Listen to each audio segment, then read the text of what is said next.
Okay, so I guess go back to Scuttletown. Yeah, now I gotta talk to... Well, actually I gotta find a place for Barracuda Joe's soul. Which... I want to say Sky would have? Yes, right here. Whisper softly to Barracuda Joe's soul. Awaken, sweet baby sunshine. Shantae, get away from him! What? Leave him! Leave him! His eternal testament to my status as a bachelorette. No way! I won't let you waste your life standing there like that old man I destroyed. I give you Barracuda Joe! Gave the spirit of Joe. Hey, Barracuda Joe's alive. This is absolutely incredible! How did you accomplish this? Shantae, you're the most amazing friend ever. I'll never question your judgment again. Except I'm never going back to Tan Line Island with you ever again. Joe's had time to think. And, a lot of fish in the sea. And all that. Well, back to work.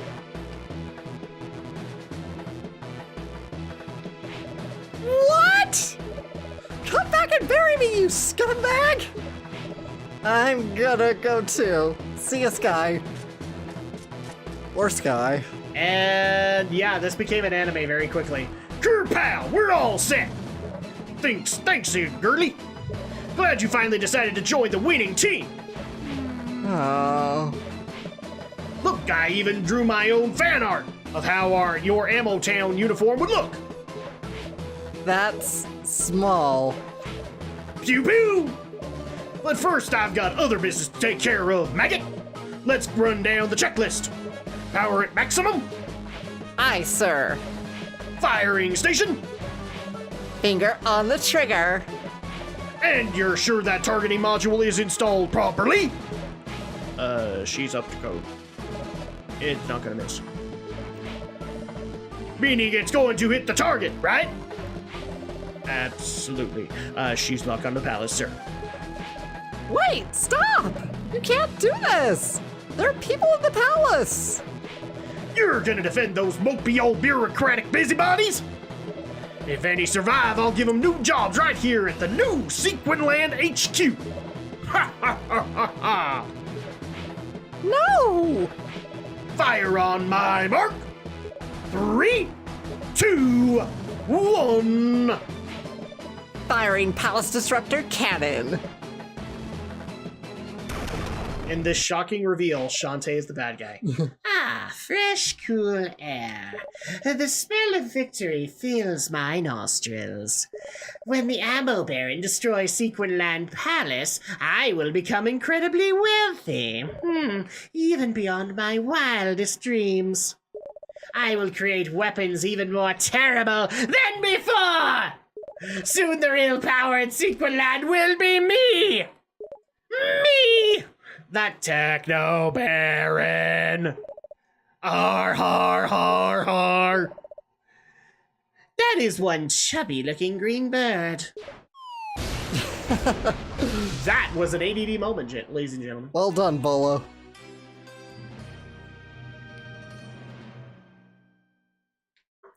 Well, thanks, Bolo. Report! Shot fired successfully, sir. Yes, but the incorrect target was destroyed. What? We fired over Sequinland Palace and blew a hole right through Frostbite Island. Who's responsible for this nightmare, maggot? Targeting modules hooked up right as rain. Then how? Problem's right here. That's right, there's the main circuit panel. She's installed backwards. And upside down. Which is a callback. And inside out. Yes. Must have been whoever engineered the thing. Oh my gosh, Bolo saved the day! For all the people who are going to be screaming at me, I am playing him that way out of irony. I know what he's supposed to sound like. How long can we fight till we fire again? Gonna need to get a new module. blast! Somebody find the Techno Baron! I'm not telling him. Maybe it's time I checked out that hole. Alright, so back to Frostbite Island we go, it looks like. Let's get some supplies. Yeah, probably good. We probably burned through our food, haven't we? Oh, yeah. So, alright. So let's see, what other updates can we get into? Oh, yes, so I actually have a big anime update because, well, you guys have been very receptive, or at least receptive in giving me information, so we're going to go over all of that. Maybe we'll wait until we're back in Frostbite, but yeah, because we got a big anime update. I've given my Shantae update, so that's a thing. And I'm not going to tell you guys how addicted I am to Samus Returns right now. Not even going to tell you. Because, let's just put it this way. It's taking a lot of willpower right now to not have my 3DS in the recording with us so that I can play more Samus Returns. Because that game is awesome! In case you couldn't tell. So now that we're back on Frostbite, let's get into the updates. So the first thing I want to talk about is... So a lot of our fans now, if they're not Gundam fans, they at least know that I'm a Gundam fan. Yes. And Alex is is almost a Gundam fan. He hasn't done enough yet. And now we're in the abandoned factory, so you guys can be excited. So the thing I want to get into was you guys actually reached out to me and actually asked, did you know that Gundam Build Fighters Try got a dub? And now I do. And it's horrible. I forgot to look at it. I wanted to see who actually produced it. I'll show you a little bit. I tried to show you, not yesterday, but Sunday. Yeah. And unfortunately, we were in a crowded area, so you couldn't actually hear it. But yeah, I actually wanted to look up who actually produced it. I don't know who did it, but well, you got a phone. People were asking for my thoughts on it, and it sounds like a fan dub. I'm not even gonna be nice about it. It sounds like a fan dub, and frankly, a fan dub that was done kind of half-assed. But I mean, is it the worst thing I've ever heard in my life? No, I've heard New York anime. Come on, New York is fine. You didn't listen to the Pat Labor dub that I did. Well, nobody cares about your early 90s crap. I'm kidding. Everybody cares about my early 90s crap. Because without my early 90s crap, you wouldn't have gotten your 2000s crap or your 20-teens crap. I'm kidding, dude. So I hate to tell you this. Don't take it so seriously. No, I'm playing it as witty as you are. Yeah, it's just... Yeah, unfortunately a lot of early dubs were not really good because it was a... Yeah. And before people start knocking me and saying that I officially hate fan dubs, well, first of all, Alex would like to remind you that I hate everything. Yes, he does. And he in the channel. I debate this, but okay, fine. The other thing, too, is, like, I actually want, like, a legit dub being done. I want, like, a big company doing it, and it just doesn't sound to me... There were some voices in there where I could tell, like, shoddy editing was happening. Right. Like, yeah, that's why this feels like a fan dub. Because they're still learning the ins and outs. But the weird part is that it is officially on the Gundam Info YouTube channel. Right, it's on the official Sunrise channel, yeah. Yeah, so at that point, I don't know what to think anymore, Alex. See, unfortunately, I'll have to look it up. You had a theory on it. You thought maybe like it was just something that they did. What was the term you used? I thought maybe it was one of... I'm thinking, and I'll have to look it up when we probably play Xenogears, but I'm thinking it maybe is one of those ones that is produced in Asia for like English-speaking audiences in that region. Oops. I forgot these things explode. Yeah, I'm thinking it might be one of those Asia-produced dubs, which are really, really terrible. Yeah. And I don't know, because I'll have to look it up later probably when we play Xenogears. So probably, or I'll even show you the clip so that you can actually hear how bad the dub is. Well, I mean, the way that they even did it, I explained a few things to you. One of which was, so Fumio sounds like she's about 10 years older than she should be. Right. And I'm not saying that she needs to sound like an airhead, guys, but it sounds like a girl in her 20s is playing a girl in her 20s. And so at that point, it's really weird because I'm like sitting there going, well, this is supposed to be in high school. and the voice doesn't match up. And, well, the guy who plays Sekai is Calamon. Except not Calamon. A cheap knockoff of Calamon. That's the only best way I know how to explain it. Well, yeah, I don't imagine it's the original Calamon. No, it's not the voice. original one. Oh. Like I even told you, it's a knockoff, and it's very clearly a knockoff. Like somebody trying to be that character. Damn it. I saw that coming. No, you right. didn't. You didn't I said you didn't. So, there we go. There we go. You didn't see it coming, and that's why I stood there. What? Yeah. Shut up. I'm a good, I can play good video games good, okay? Yeah, yes, you can. Yes, you can. So I just wanted to point that out to everybody. I'm now aware of this dub. I'm not very happy with it. I want an official one. I want like an anime company to do it. I'm not saying it has to be Funimation.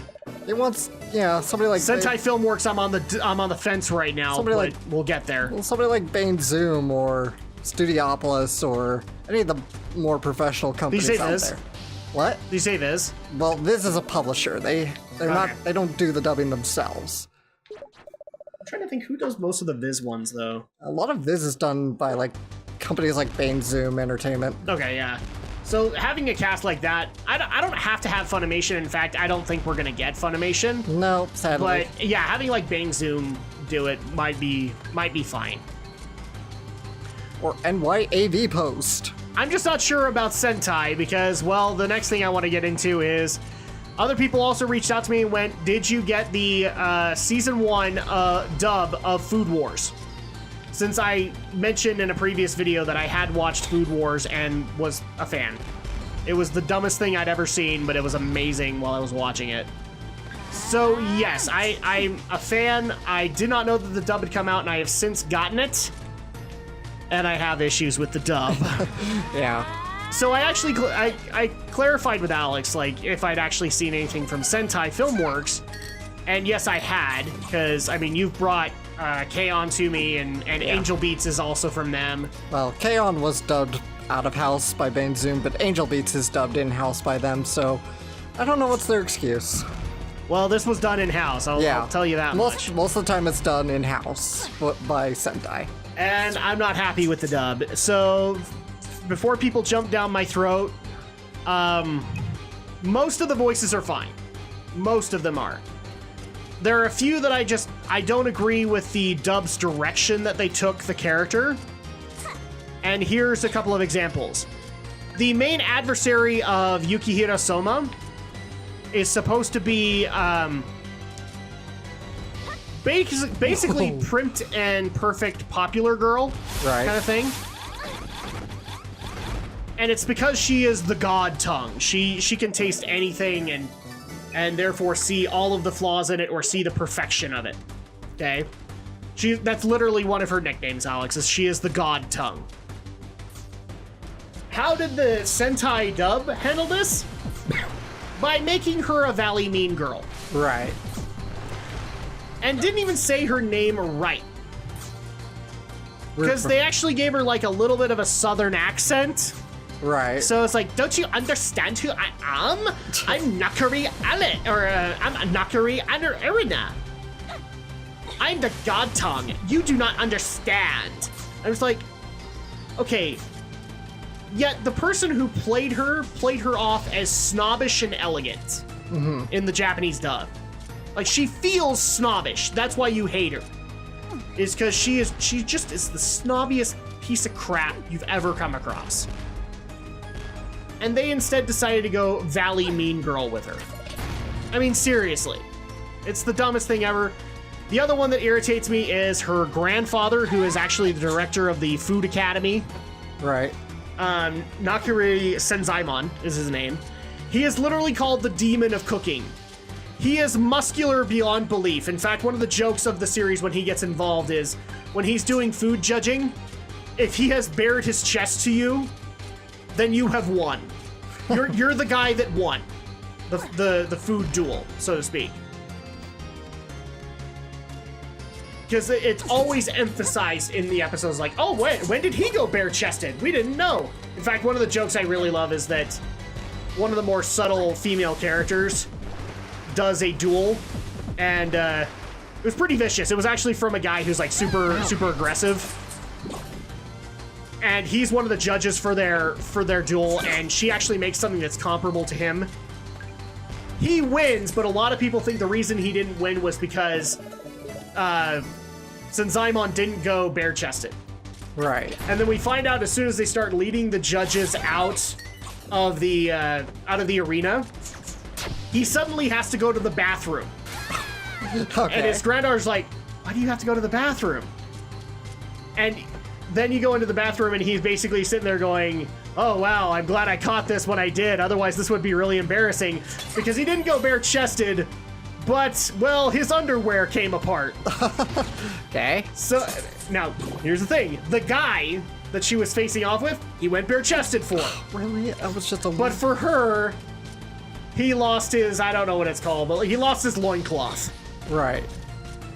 I love that aspect. I love it. I think it's great. She's the only one that's ever had that reaction where he lost his loincloth and he went, well, bare-hipped. Right. How did the dub decide to play this guy?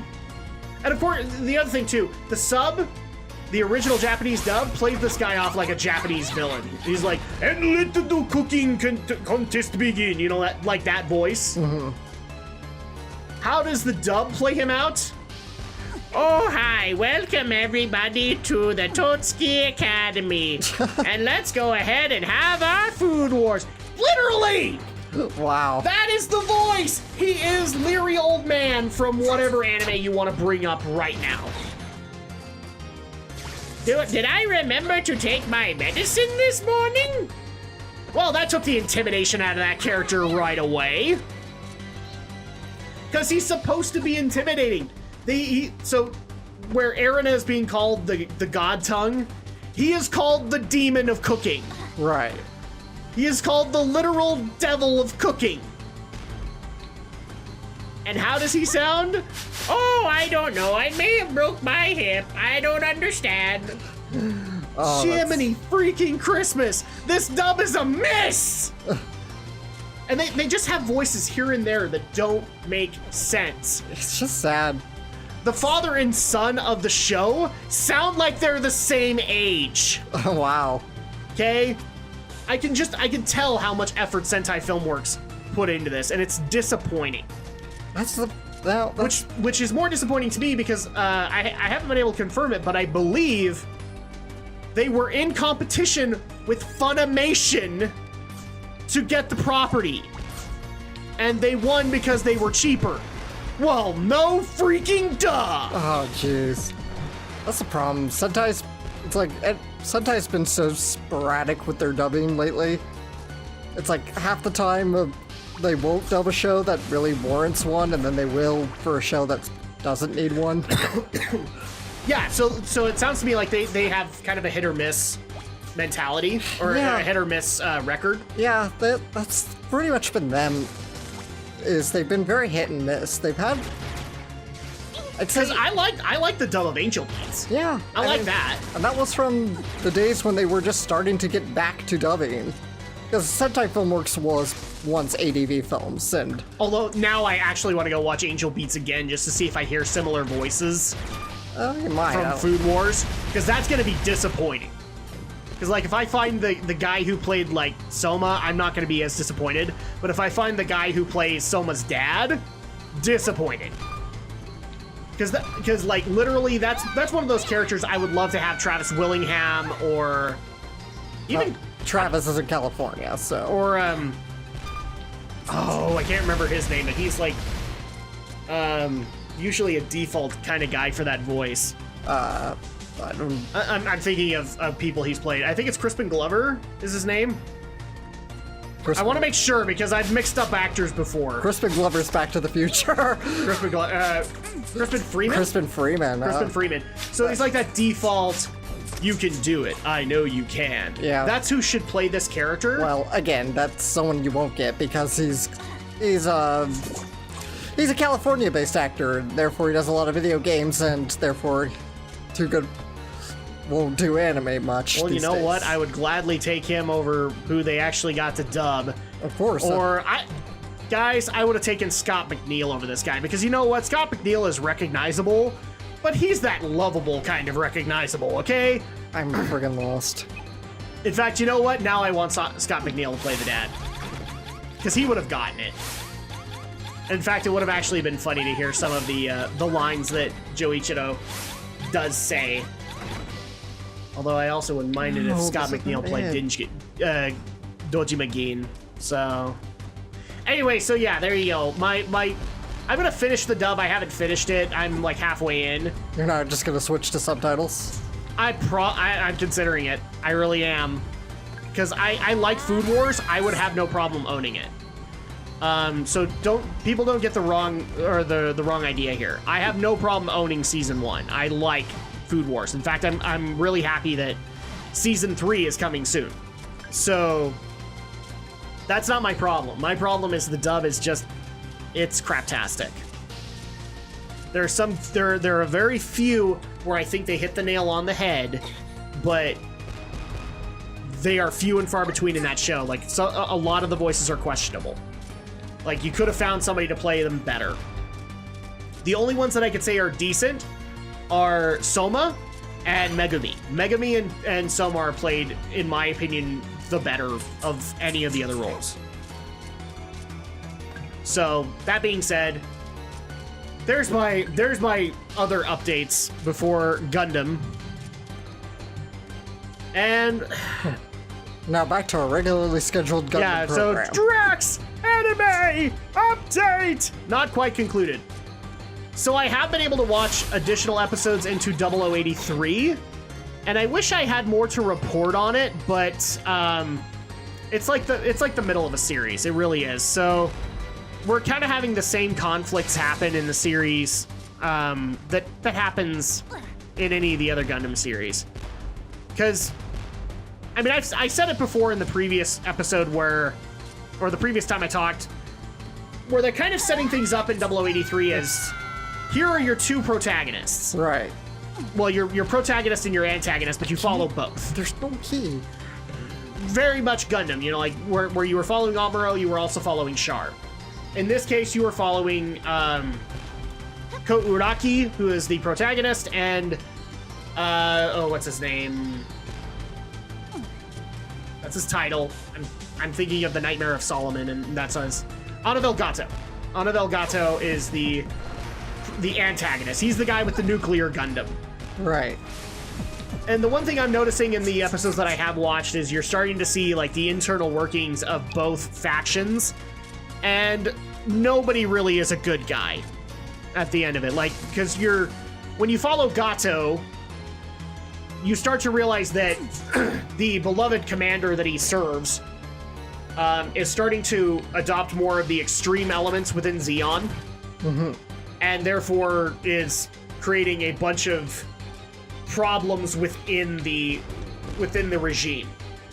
And now we actually have Gato kind of sitting there to himself, should I take over? Should I dismiss this one person? Because he's basically recruited a psycho.